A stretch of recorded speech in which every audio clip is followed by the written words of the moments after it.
When I first landed in Japan, I felt the sudden urge to turn around and run. I didn't know where to, just that it should be anywhere away from here. But there was no escape. All I could do was move along the lines through customs, onto the bus, and into the dorms of my new school. I thought I'd feel different, happier, excited. But at this point, all I could feel was my growing anxiety. And not because things around me were different, but because I was different.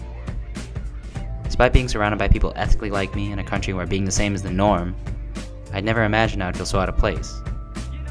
It was as if being in an environment where I felt like everyone else led me to focus on what made me different. My clothes, my long hair, my awkward walking pace, the way I spoke. You never realize how much importance you place on others' opinions of you until you're in a place completely foreign, with no connections, and no real grasp on the language. What if I say something wrong? What if I insult someone? What if I make a fool of myself? Living in a conformist society was way more stressful than I'd imagined. I spent the first 3 days in my room.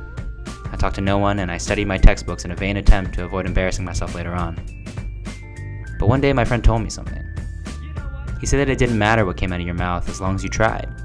And at first I thought he just meant that Japanese were accommodating to foreigners, but it was more than that. He meant that it didn't matter if you were wrong, it didn't matter if you looked stupid. Every interaction is a learning experience so long as you're willing to put yourself out there. And from the moment you open your mouth, people are going to know that you're a foreigner. But so what? You are. Roll with it. After that, I decided to make a conscious effort to talk to Japanese people more, and it became apparent that the stereotype of the straight-laced, workaholic Japanese person was not all that accurate. Japan wasn't all about black hair, business suits, and company jobs. Many people my age wanted to break the norms and have more social freedom, dye their hair and have wild parties. People were more interested in their dreams and personal interests rather than where their degree could take them. And this wasn't just at my school. From the streets of Tokyo to the temples of Kyoto, the clubs of Osaka to the beaches of Fukuoka. People seemed to move at their own pace, and in their own way. I watched as the image of a singular Japan soon began to dissolve and become something else entirely. The uniform streets began to wind more, the people began to stand out. Colors emerged from the seas of black and white, and even the traditional aspects of life seemed to have a new tint. This isn't a story about how I found myself while abroad, or how I emerged a better person after all of my experiences.